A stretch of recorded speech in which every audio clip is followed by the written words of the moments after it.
새로운 감각이 필요해요. 민석 씨, 시장이 바뀌고 있으니까요. 나는 그 말이 끝나기 전에 이미 무언가가 끝났음을 느꼈다. 회의실 탁자 건너편에서 소연 실장이 앉아 있었다. 그 옆에는 인사팀의 이 과장이 이미 자리를 잡고 있었다. 세련된 검정색 블라우스에 마치 고급 브랜드 광고처럼 차려입은 그녀는 손톱 끝까지 완벽하게 정돈된 사람이었다. 그런 사람이 자연을 마주하는 장비를 만든다고? 내 속은 뜨거웠지만 표정은 무감하게 유지했다. 우리 브랜드는 이제 트렌디함을 추구합니다. 실용성도 좋지만 시대는 변했어요. 민석 씨의 디자인은 이제 조금 구식이에요. 내 이름은 한민석, 40살, 도연 아웃도어 테크에서 수석 제품 디자이너로 일한 지 7년째였다. 이제는 과거형이다. 오늘 아침까지만 해도 내 책상 위엔 차세대 기후 적응형 배낭 도면이 펼쳐져 있었고 다음 프로젝트 회의에 쓸 발표 자료를 준비 중이었다. 그간의 공헌에 감사드립니다.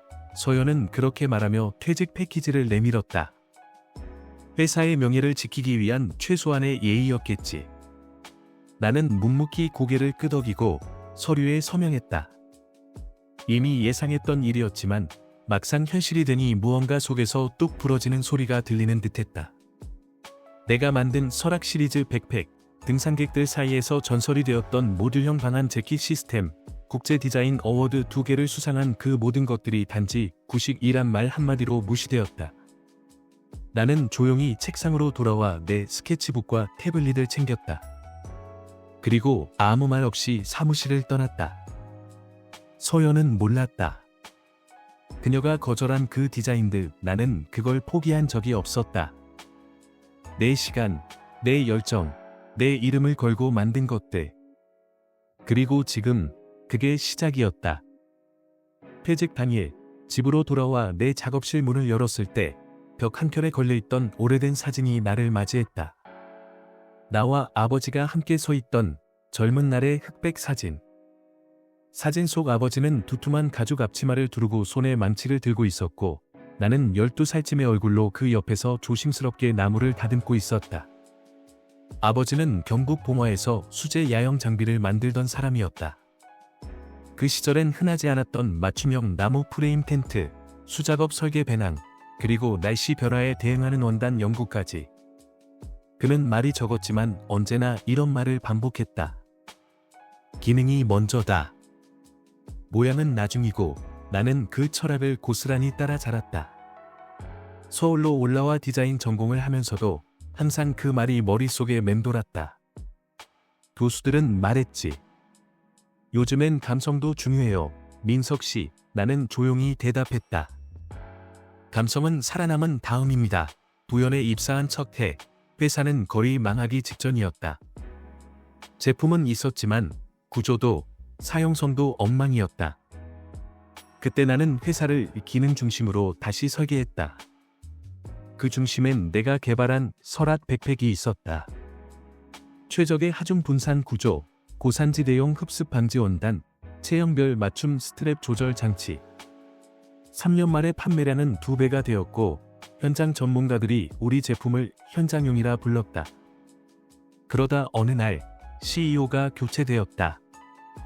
새로 들어온 CEO는 류진수라는 사람이었고 그가 데려온 인물이 바로 소연 실장이었다. 그녀는 말끔했다.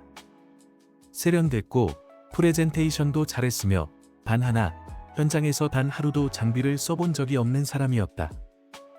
그녀의 기준은 명확했다. 브랜드 이미지를 새롭게 만들 것. SNS에서 잘 보이는 감성 사진 중심. 디자이너들의 감각을 믿자. 나는 말없이 웃었다. 감각으로 만든 장비는 비 오고 바람 부는 밤의 텐트 안에서 무너진다는 걸 그녀는 알지 못했다. 3개월 전 나는 회사에 새로운 등산 재킷 설계를 제출했다. 비, 눈, 바람을 예측해 자동으로 통기 구역이 바뀌는 설계였다. 그녀는 그것을 보더니 한마디 했다. 좀 너무 기능에만 치우친 것 같네요. 감성이 없어요. 그 후 일주일 뒤에 팀 회의에서 소연은 거의 동일한 설계를 발표했다. 하지만 발표한 사람은 그녀가 데려온 감성 디자이너 장재민이었다. 프리젠테이션은 멋졌고 시뮬레이션 렌더링도 깔끔했다. 그러나 그건 내 디자인이었다. 단지 이름만 바뀌었을 뿐. 그날 밤 나는 동욱에게 전화를 걸었다. 그는 지금 세기테크라는 도현의 경쟁사에서 소재 개발 팀장으로 일하고 있었다. 형, 요즘 계약 조건은 어때? 잠시 침묵이 흐르더니 그는 낮게 말했다. 비경쟁 조항 없어? 없어. 전 CEO는 그거 비윤리적이라며 못 박았거든. 그거 흥미롭다. 집에 돌아오자 공기가 달라졌다. 같은 공간인데 뭔가 텅 비어 있었다. 아니, 오히려 더 넓어진 느낌이었다. 무언가를 잃어버렸다는 감각보다 무언가를 버텨온 긴장이 풀렸다는 묘한 해방감. 나는 내 책상 앞에 앉았다. 그동안 서랍 깊숙이 넣어두었던 스케치북들을 하나씩 꺼냈다. 12개의 설계안. 하나하나가 지난 2년간의 밤샘의 결과물이었고 모두 소연에게 고객이 원하지 않을 것 같다는 말로 묵살당했다. 스케치북에는 다음과 같은 타이틀이 붙어 있었다. 흠뻑 시리즈, 비에 젖어도 3분 아래 건조되는 나노섬유 텐트, 숨결 2.0, 호흡과 체온에 따라 통기량이 자동 조절되는 방풍 자켓, 연결 360, 부위별로 분리 결합 가능한 모듈형 백팩 시스템, 한파 셋업, 마이너스 30도까지 견디는 사중 구조 방안 레이어 세트. 그중 가장 마지막 페이지에 내가 아무에게도 보여주지 않은, 심지어 회사에도 내지 않았던 도면이 있었다. 기후 적응형 야영 시스템. 코드명 설계자. 내가 아버지의 작업들을 떠나 서울로 오던 그날 밤, 밤기차 아래서 처음 구상했던 개념이었다.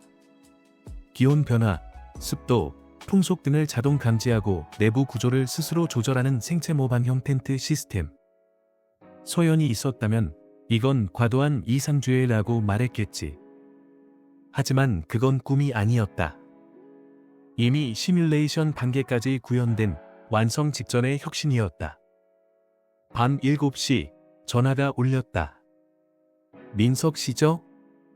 저는 세기테크의 디자인 디렉터 류미선입니다. 낯선 여성의 담담한 목소리. 동욱이 얘기하더군요. 도연이 민석 씨를 잃은 건 엄청난 실수였다고요. 나는 잠시 말을 멈췄다. 그녀가 계속했다. 혹시 지금 보여줄 수 있는 게 있나요? 그 말에 나는 대답 대신 조용히 스케치북을 펼쳤다. 그날 밤 6개의 설계를 정제하고 각 제품이 해결하려는 문제와 사용자 중심 설계를 명확히 문서화했다. 화려한 색은 쓰지 않았다. 본질을 보여주고 싶었으니까. 자정, 나는 이메일 제목에 조용히 적었다. 제안서, 사용자 생존을 위한 진짜 설계 첨부 파일을 보낸 뒤 오랜만에 숙면을 취했다. 눈을 뜬 건 아침 6시. 이메일 알림이 떠 있었다. 10시, 본사에서 뵙겠습니다. 계약 조건도 함께 챙겨오세요. 나는 정장을 입지 않았다. 현장에서 검증된 사람의 옷차림, 필드 자켓과 등산화 차림으로 차를 몰고 세기테크 본사로 향했다. 본사 로비는 도형과 달랐다. 광택 없고 실형 위주의 구조. 응접실 대신 프로토타입 제품이 벽에 걸려 있었다. 류미선은 기다리지 않았다. 내가 들어서자 곧장 회의실로 안내했다. 그녀는 한쪽 벽에 코르크판을 가리켰다. 그곳에는 내가 보낸 도면 6장이 프린트되어 정성스레 꽂혀 있었다. 이건 우리가 2시즌 동안 해결하지 못한 문제들이에요. 연결 360, 모듈형 백팩 시스템. 각기 다른 활동 유형, 가벼운 당일 산행부터 일주일 이상 장박까지 매에 맞춰 구조를 분리하고 결합할 수 있는 다층 구조. 심지어 고산지대용 산소 패치 부착 슬롯까지 포함되어 있었다. 나는 아무 말도 하지 않고 그녀를 바라봤다. 그녀는 고개를 들어 나를 똑바로 바라보며 말했다. 이 설계, 우리 브랜드로 만들고 싶습니다. 가능하다면 지금 바로 시작하고 싶어요. 언제부터 필요하신가요? 가능한 한 빠르게. 아주 빠르게. 나는 고개를 천천히 끄덕였다. 이 순간을 상상해 본 적이 수없이 많았다. 하지만 이토록 담담하게 받아들일 줄은 몰랐다. 왜냐하면 이건 복수가 아니었기 때문이다. 정의였다. 그 주 금요일, 나는 세기테크 본사 회의실에서 공식 계약서에 서명했다. 계약 조건에는 다음 조항이 명시되어 있었다. 모든 설계에 대해 디자이너 명시, 한민석 이 이름 직접 기재, 수익에 따른 로열티 지급, 제품 출시 시 최종 생산 사양 결정권 부여. 이건 도연이 단 한 번도 나에게 제안하지 않았던 조건이었다. 나는 계약서에 사인하며 조용히 생각했다. 이건 나를 위한 설계가 아니라 그들이 거절한 진심을 위한 설계다. 계약 다음 날, 나는 세기테크의 제작 시설을 둘러봤다. 대규모 자동화 라인보다 섬세한 수작업 공정이 남아있는 공장이었다. 재봉기 소리와 발열 테스트를 하는 테스트룸의 습기 냄새. 모든 것이 익숙했고 어쩌면 처음으로 진짜 팀이 된 느낌이었다. 공장 책임자인 김다인 엔지니어가 나를 한쪽으로 불렀다. 설계는 놀라워요. 근데 이건 지옥처럼 복잡합니다. 나는 웃었다. 그럼 천국처럼 결과가 나와야죠. 그 순간 그녀도 웃었다. 그 웃음엔 존중이 담겨 있었다. 도연에서 단 한 번도 느껴보지 못한 종류의 감정. 그날 이후 나는 매일 공장에서 12시간 이상을 머물렀다. 2번은 공장 사무실 소파에서 밤을 새웠다. 제품 테스트는 혹독했고 설계는 수정에 수정을 거듭했다. 하지만 하나도 고통스럽지 않았다. 오히려 살아있다는 느낌이었다. 이제야 진짜 설계자가 된 기분. 화창한 월요일 오전, 평소처럼 공장에 도착하자마자 전화가 울렸다. 발신자 이름은 기훈. 도연에서 함께 수년을 보낸 생산팀 책임자였다. 그의 연락은 드물었지만 절대 의미 없는 일이 없었다. 형, 이건 그냥 참고하라고 하는 말이야. 혹시 한파 셋업 기억나지? 기억 못할 리가. 지금 그게 아르핀, 엘핀이라는 이름으로 내부 발표됐어. 담당 디자이너는 재민. 그런데 도면이 거의 너 거랑 똑같더라고. 순간 손에 쥔 커피컵이 멈췄다. 그 디자인은 내가 작년 겨울 눈 폭풍 속에서 직접 체험하며 만든 극한 환경 대응형 레이어 시스템이었다. 산중하 3단계 보온 구조, 내부 발열 필름, 활동량에 따라 자동 열차단 설계. 소연이 비용 대비 과잉 설계라며 폐기한 그 도면. 그녀는 애초에 그걸 버릴 생각이 없었던 거였다. 그녀는 기다리고 있었다. 내가 떠나기를. 그리고 이름만 바꾼 채 다른 사람에게 넘겼다. 며칠 뒤 세기테크 사무실로 한 통의 등기 우편이 도착했다. 발신인은 도연 법무팀. 표지엔 무뚝뚝하게 적혀 있었다. 사전 고지, 한민석 전 직원의 기밀 유출 관련 사내 조사 착수 예정. 그 문구에서 법적 위협은 은근히, 그러나 분명히 스며들고 있었다. 나는 그 편지를 류미선에게 그대로 넘겼다. 그녀는 조용히 읽고 곧장 법무팀에 전화를 걸었다. 그날 오후 세기테크의 법무 담당자가 내게 말했다. 걱정할 필요 없습니다. 우리는 이미 민석 씨의 설계가 도연에서 공식적으로 거절된 시점부터 모든 변경 이력을 확보해 두었어요. 심지어 제출 일자, 회신 일자, 내부 메일까지 다 백업되어 있죠. 이건 그냥 위협입니다. 대응은 우리가 합니다. 나는 그 말을 듣고도 한동안 아무 말도 하지 못했다. 이건 단순한 감정 싸움이 아니었다. 내 이름과 명예, 그리고 철학에 대한 공격이었다. 그날 저녁, 도현의 대표 유진수 이름으로 온 메일 한 통, 제목은 짧았다. 제안 협의의 자리 필요. 메일 내용은 더 노골적이었다. 지금 상황이 커지기 전에 상호 조율을 위한 비공식 만남을 제안합니다. 향후 업계 내 명예와 관계를 고려하시어 불필요한 확산을 피하는 것이 현명할 것입니다. 나는 미소를 지었다. 그들이 움직이기 시작했다는 건 내 작업이 효과를 내기 시작했다는 증거였다. 며칠 후 공장 한쪽 테스트룸에서 다인 엔지니어가 나를 조용히 불렀다. 민석 씨, 이거 봐요. 그녀가 손에 든 태블릿 화면엔 도연 내부 시연 영상이 있었다. 그들은 아르핀이란 이름의 시제품을 언론사 대상 시연 중이었다. 그리고 그 영상에서 소개되는 구조, 재료, 심지어 기능 이름까지 내 스케치북에서 본 그대로였다. 이건 그냥 유사한 게 아니에요. 그냥 그대로 베낀 거예요. 나는 조용히 태블릿을 내려놓았다. 오히려 좋아요. 이제 우리가 먼저 보여줄 차례니까요. 점심 약속은 서울 강북의 한 오래된 국밥집이었다. 거긴 동욱이 종종 나를 불러내던 말없이 중요한 이야기를 꺼낼 때 찾는 곳이었다. 메뉴판도 없고 종이 영수증도 주지 않는 그런 곳. 그날 동욱은 유난히 말이 없었다. 우리 둘 다 국밥 그릇에 수저를 넣기 전에 그가 조용히 검은색 태블릿을 꺼내 식탁 위에 놓았다. 이거 너도 봐야 할 것 같아서. 화면에는 도연 내부 마케팅 전략 문서가 열려 있었다. 파일명은 FAL 2025 ALPINMASTERPLAN V3 FINAL.PPTX. 내가 예상한 그대로였다. 그러나 그 안에 포함된 한 장의 슬라이드는 내 심장을 그대로 멈춰 놓았다. 슬라이드 제목 2025 가을 전략 캠페인 설계자 런칭 시나리오 설계자라는 이름. 그건 내가 내 머릿속에서 꺼내어 직접 손으로 그렸고 밤을 새며 만든 디자인 철학의 결정체였다. 나는 단 한 번도 그 이름을 외부에 공개한 적이 없었다. 그러나 슬라이드 안에는 설계자라는 이름으로 내 마지막 프로젝트였던 기후 적응형 야영 시스템이 도연의 핵심 전략 제품으로 소개되고 있었다. 중심 디자인, 장재민 출시 예정일, 9월 12일 슬로건, 대한민국 최초의 생존형 감성 캠핑 시스템. 나는 한동안 말을 잃었다. 어떻게 저 이름까지? 누가 줬는지 묻지 마. 동욱이 먼저 말을 끊었다. 나도 이걸 보곤 믿을 수 없었어.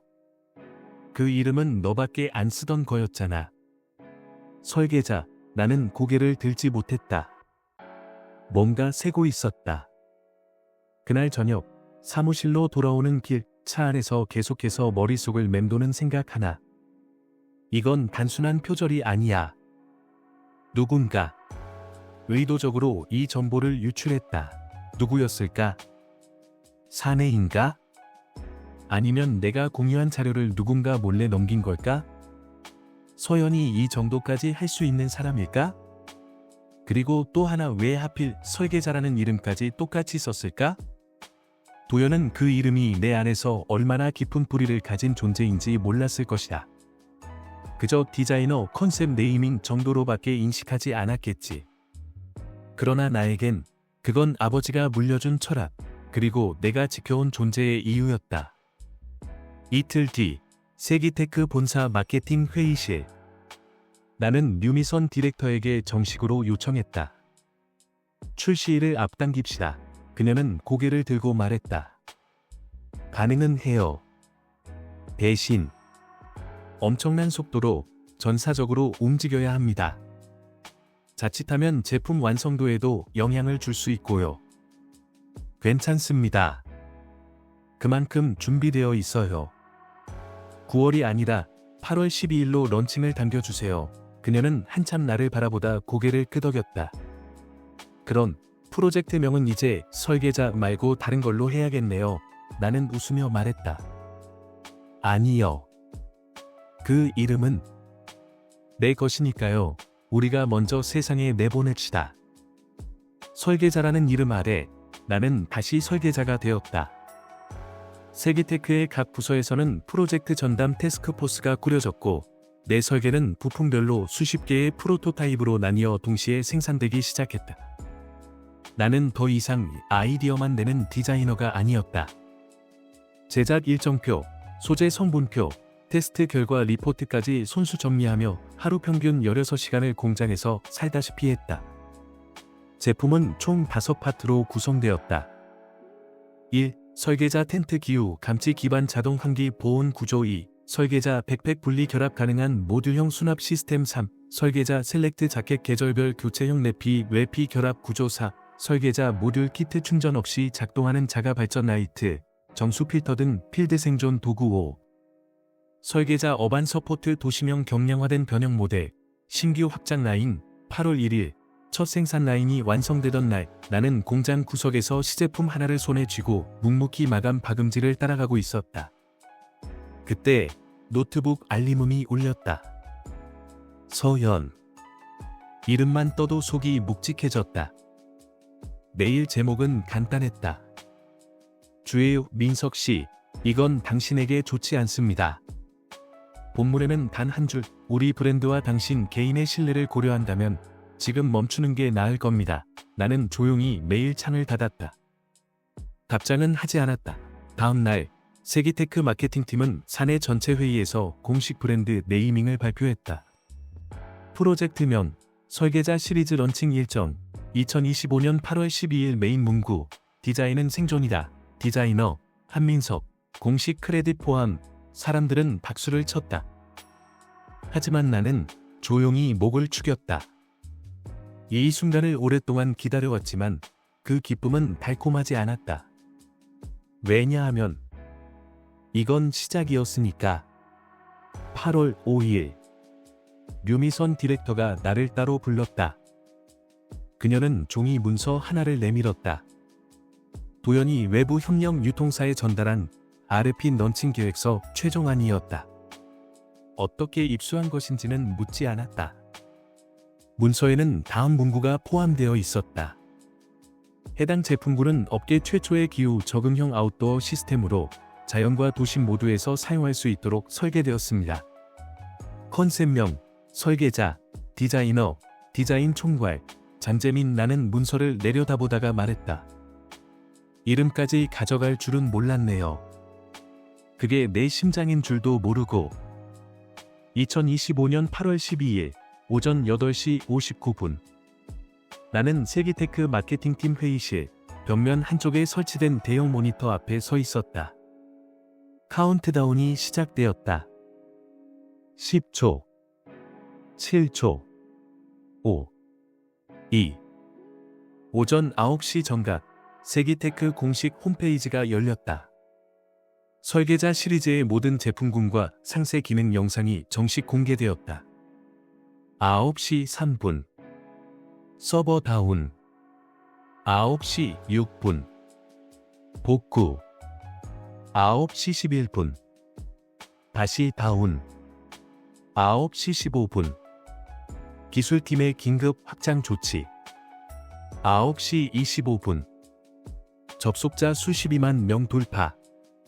사무실 곳곳에서 박수가 터졌고 라이브 피드에서 몰려오는 구매 요청과 문의의 고객센터는 거의 폭주 상태였다.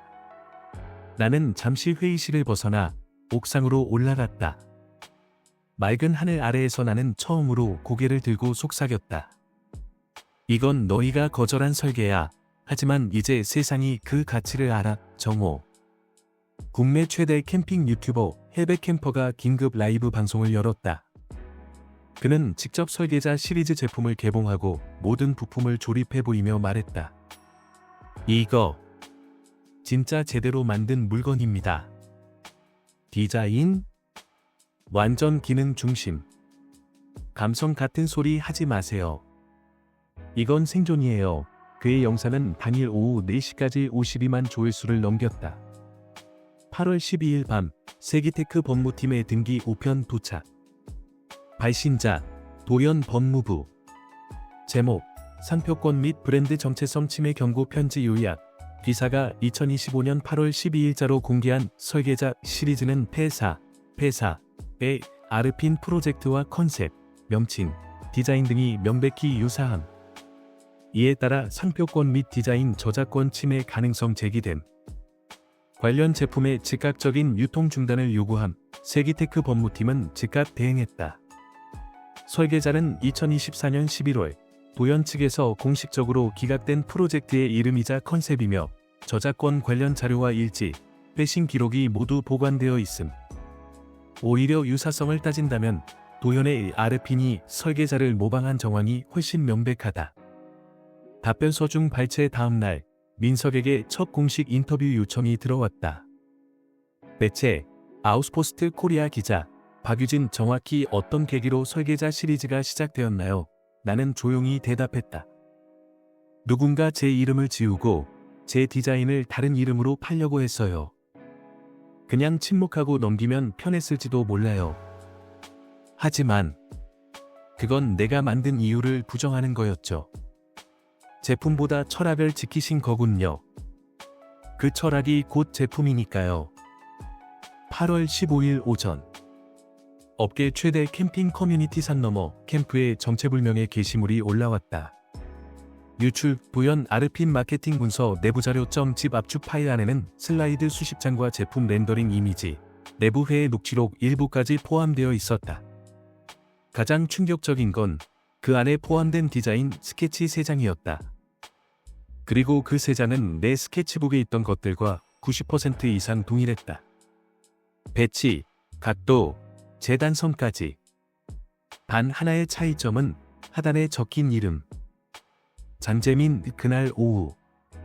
SNS와 커뮤니티에는 두 브랜드 설계도면 비교, 이 이미지가 빠르게 확산됐다. 이거 아무리 봐도 같은 설계잖아. 민석 디자이너가 1년 전 냈던 아이디어인데 이걸 재민 이름으로 도연 망했네. 이건 진짜 베낀 거다. 해시태그는 순식간에 번졌다. 샵사인 설계자의 진짜주인 샵사인 디자인 도둑 샵사인 기능을 베낀 디자인. 이틀 후 도연은 공식 입장문을 발표했다. 해당 유사성은 전적으로 우연이며 당사 디자인은 독립적인 개발 과정을 거쳤습니다. 사내 디자이너의 명예를 훼손하는 무분별한 허위사실 유포에 대해 법적 대응을 검토 중입니다. 그러나 반응은 냉담했다. 우연이라기엔 선 넘었지. 기획 슬로건까지 똑같은 게 우연? 정작 기능 설명은 다 틀렸더라. 8월 22일. 세기테크 제품 리뷰가 아웃도어 매거진 코리아 표지를 장식했다. 표지 문구, 기술이 철학을 만났을 때 한민석의 설계자 시리즈 인터뷰 중 일부는 내 목소리를 담고 있었다. 이건 경쟁이 아니었어요. 그냥 제 이름을 걸 수 있는 작업을 하고 싶었을 뿐이에요. 그리고 그날 밤 전화 한 통이 울렸다. 유진수 대표였다. 받지 않았다. 그는 바로 음성 메시지를 남겼다. 민석 씨, 이건 너무 멀리 간 거야. 우린 같은 업계 사람이고 이렇게까지 갈 필요 없잖아. 나는 한참을 듣고 있다가 메시지를 지우지 않고 그대로 저장했다. 8월 22일 오후 3시. 소연의 이름이 다시 내 메일함에 도착했다. 그녀에게서 오는 메일은 항상 단정하고 간결했지만 이번엔 뭔가 달랐다. 제목은 없었다. 내용도 없었다. 오직 첨부 파일 하나. 직감적으로 알 수 있었다.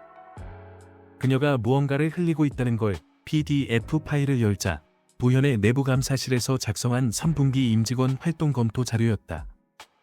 그 중 한 페이지.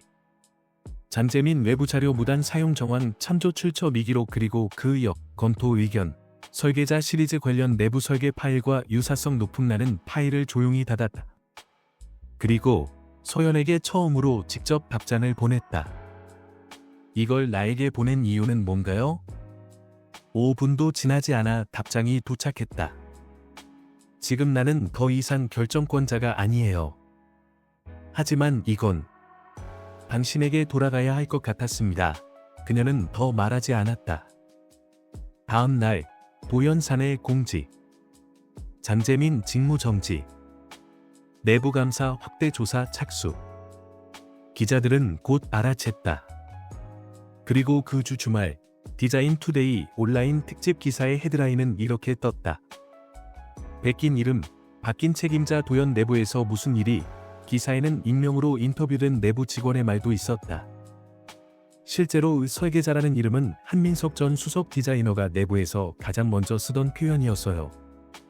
이건 회사 안에선 다 아는 사실입니다. 그 주 월요일. 나는 여느 때처럼 세기테크 사무실로 출근했다. 하지만 문 앞에서 나를 기다리는 사람이 있었다. 서연. 그녀는 깔끔한 정장 차림에 예전처럼 완벽한 외모였지만 눈동자는 확연히 달라져 있었다. 잠깐 이야기할 수 있을까요? 나는 아무 말 없이 그녀를 따라 건물 뒤편 벤치로 향했다. 그녀는 조용히 앉아 내 눈을 보지 않고 말했다. 당신이 옳았다는 걸 인정하려면 이 정도는 해야 했어요. 나는 고개를 돌리지 않았다. 왜 그렇게까지 했죠? 그때 내 설계를 이름까지 뺏으면서 그녀는 한참 침묵하다 말했다. 처음엔 인정하기 싫었어요. 그게 너무 좋아 보였거든요. 그래서 그냥 나한테 유리하게 만든 거죠. 나는 그 말에 아무 대답도 하지 않았다. 그저 마지막으로 물었다. 후회해요. 그녀는 조용히 아주 작게 고개를 끄덕였다. 8월 마지막 주, 도현의 홈페이지 메인에 하얀 바탕의 공지가 올라왔다. 본사는 설계자라는 명칭 및 관련 제품군의 개발 과정에서 전임 디자이너인 한민석님의 기여를 충분히 반영하지 못한 점을 깊이 사과드립니다. 단 한 줄, 그러나 그것이면 충분했다. 진실은 더 이상 설명이 필요하지 않았다. 이 공지가 올라온 날, 도현의 주가는 하루 만에 6.4% 하락했고 다음 날, 유진수 대표의 사임 소식이 발표되었다. 같은 날, 나는 다시 내 작업실로 돌아왔다. 내가 처음 설계자 스케치북을 펴놓았던 그 나무 책상 앞에 앉아 오래전 문을 닫은 서랍 하나를 열었다. 거기엔 아무에게도 보여주지 않았던 단 하나의 설계가 고이 접혀 있었다. 모듈형 극한 텐트 시스템 코드명. 지나 이건 3년 전 아버지가 돌아가시고 며칠 후 산속 오두막에서 혼자 그려두었던 설계였다. 살아남는 것과 살아가는 것의 경계에 대해 고민하던 시기. 도시 속 생존자들에게도 기능 이 이상의 것을 제공하고 싶은 마음에서 출발한 프로젝트였다. 너무 거창해 보일까봐, 너무 이상적으로 보일까봐 그땐 감히 꺼낼 수 없었던 이름이었다. 그러나 이제는 꺼내도 될 때였다. 9월 첫째 주, 류미선 디렉터에게 조용히 말했다. 다음 겨울 시즌을 위한 설계가 하나 있습니다. 그녀는 미소 지으며 말했다. 이제는 당신이 먼저 말하지 않아도 기다리고 있었어요. 9월 12일. 가을의 문턱, 아침 공기는 싸늘했고 그 싸늘함은 왠지 익숙했다. 나는 세기테크의 새 사무실 5층, 디자인 본부 유리 칸막이 안에 서 있었다. 책상 위엔 6개의 노트북, 13개의 샘플 원단, 그리고 새로 인사 온 팀원 5명, 그들 모두 내게 말했다. 선배님, 우리도 진짜 필드형 디자인이 뭔지 배우고 싶습니다. 나는 고개를 끄덕이고 조용히 도면 한 장을 꺼냈다. 프로젝트명, 진화 설계 철학은 단순했다. 환경이 바뀌면 제품도 변해야 한다. 하지만 사용자 본질은 변하지 않아야 한다. 이 텐트는 바람이 바뀌면 구조를 다시 짜고 습도가 오르면 보온층을 바꾸며 내부에 있는 사람의 체온과 습기량, 활동량에 따라 형태를 스스로 변형한다. 디자인이 따라가는 게 아니라 이제는 디자인이 먼저 길을 내야 한다. 팀원들은 숨을 죽이고 도면을 봤다. 그리고 모두 입을 모았다. 이건 그냥 제품이 아니네요. 생물 같아요. 살아있는 장비. 나는 그 말에 가볍게 미소 지었다. 그게 바로 내가 도열에 있을 땐 절대 보여줄 수 없었던 설계야. 그날 오후 다인 엔지니어가 실험실에서 나를 불렀다. 민석 씨, 이건 진짜 대박이에요. 다만 한 가지 경고를 해야 해요. 뭔데요? 이 텐트는 우리가 여태 만들어본 어떤 시스템보다도 복잡해요. 기술적으로 이걸 3개월 안에 실현시키는 건 거의 무모에 가깝다고요. 나는 대답했다. 그럼 무모하게 해봅시다. 12월 초, 서울에는 첫눈이 내리기 시작했다. 그러나 나는 그 도시를 등지고 있었다. 행선지는 단 하나. 봉화, 아버지의 산장. 진화 프로젝트의 마지막 검진을 나는 실내 테스트룸이 아니라 이곳에서 하기로 결심했다. 가장 원초적이고 가장 가혹한 자연 속에서. 산장에 도착한 건 해가 지고 나서였다. 작은 연통에서 연기가 올라오고 문을 열자 나무 타는 냄새가 익숙하게 반겨주었다. 작업대를 정리하고 바닥에 스케치북과 설계도, 원단 샘플을 펼쳤다. 그리고 조용히 스스로에게 물었다. 이걸 아버지가 봤다면 뭐라고 했을까? 답은 없었다. 하지만 왠지 들리는 것 같았다. 기능이 먼저다. 민서가. 모양은 나중이고 나는 조용히 고개를 끄덕이고 작업을 시작했다. 사흘 후 진화 텐트의 야외 조립이 끝났다. 설계자 시리즈에서 진화한 그 구조는 생명체처럼 변형됐고 온도에 따라 구간별 보온막이 열렸다 닫혔다. 밤엔 기온이 영하 15도까지 떨어졌고 나는 내부에 하루 반을 머물며 모든 기능을 점검했다. 심지어 바람 방향에 따라 텐트의 전면 각도가 자동으로 이동했다. 기술은 도달했고 철학은 도달했고 이제 나는 이곳에 돌아올 이유가 없어졌다. 봉화에서 서울로 돌아오는 길, 나는 차 안에서 마지막 스케치 한 장을 꺼냈다. 스케치에는 작은 글씨로 이렇게 적혀 있었다. 언젠가 이 디자인이 내가 누구였는지를 설명해 줄 수 있다면 좋겠다. 그 글씨는 과거의 나였다. 이제는 설명이 필요 없는 현재가 되었다. 2026년 봄, 세기테크는 진화 프로젝트 런칭을 발표했다. 마케팅 슬로건은 짧고 단단했다. 살아남는 기술. 살아가는 디자인, 제품 하단에는 조용히 이 문장이 새겨졌다. 디자인드 바이 한민석.